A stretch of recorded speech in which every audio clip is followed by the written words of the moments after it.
Managing our finances better is likely to be a key resolution for many of us in this new year. Today, in our financial fitness series, we'll start off with the basics, how to set a budget. We'll look into the steps you need to take when creating a budget for yourself that works and is effective. 1. Note your income. Every budget starts with this figure, how much money you get each month. This could include take-home pay, which is your wage minus taxes and employer deductions like pension contributions and student loan repayment. Any benefits or tax credits you receive, extra money from other sources, i.e. side hustles, and dividends from shares. Focus on your take-home pay instead of your gross pre-tax income, because that's the amounts that actually winds up in your bank account.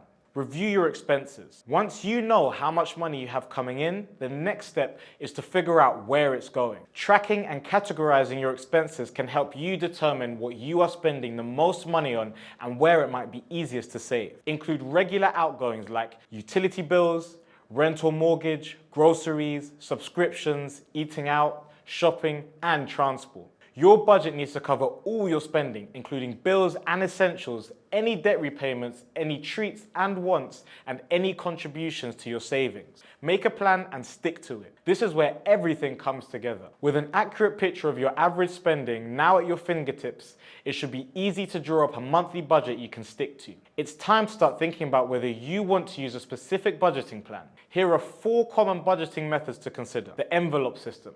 This involves allocating your money for each spending category, then putting that amount of cash in an envelope with the name of the category. 50-30-20 budget. This involves allocating 50% of your take-home pay to needs, 30% to wants, and 20% to your savings or debts. 2-account plan.